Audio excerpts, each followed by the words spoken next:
அஸ்ஸலாமு அலைக்கும். Hello friends, welcome to Sabeen home.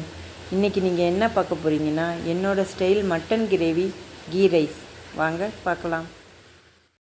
கொஞ்சம் சோம்பு, பட்டை, கிராம்பு, ஏலக்காய், ஒரு வெங்காயம், பிரியாணி இலை, ஒரு தக்காளி, கொஞ்சம் உப்பு போட்டு,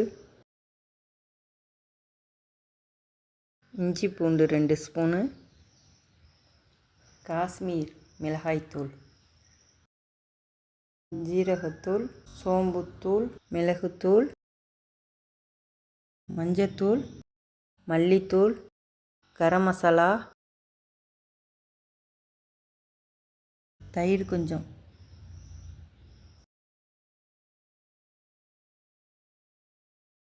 குக்கரில் மட்டன், கொஞ்சம் உப்பு, கொஞ்சம் மஞ்சத்தூள், ஒரு ஸ்பூன் இஞ்சி பூண்டு, ஒரு டம்ளர் தண்ணி ஊற்றி வேக வச்சு இந்த கிரேவியில் சேர்த்துக்கோங்க.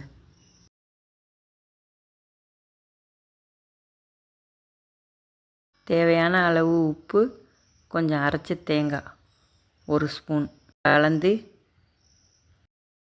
கடைசியாக மல்லிக்கீரை போடவும்.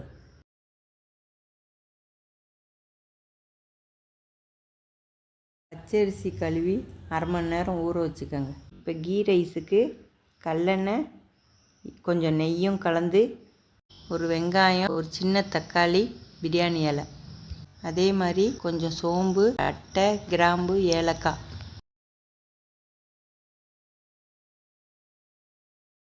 மூணு ஸ்பூனு இஞ்சி பூண்டு போட்டு வதக்கிட்டு, கொஞ்சம் தயிர் ஊற்றி, 3 கப்பு ரைஸுக்கு 8 கப்பு தண்ணி ஊற்றிக்கோங்க. நான் எடுத்துருக்கிறது 24 கேரட் ரைஸு. பாஸ்மதி ரைஸாக இருந்தால் 1 கப்புக்கு 2 கப்பு தண்ணி. தண்ணி கொதிச்சோன்னே ரைஸை போடுங்க. தேவையான அளவு உப்பு போட்டுக்கோங்க. தோசைக்கல்ல வச்சு தம் போட்டுருங்க. Ghee rice mutton gravy dalcha ready. வாங்க சாப்பிட்லாம். உங்களுக்கு பிடிச்சிருந்தா லைக் பண்ணுங்கள், ஷேர் பண்ணுங்கள், சப்ஸ்கிரைப் பண்ணுங்கள். பாய்.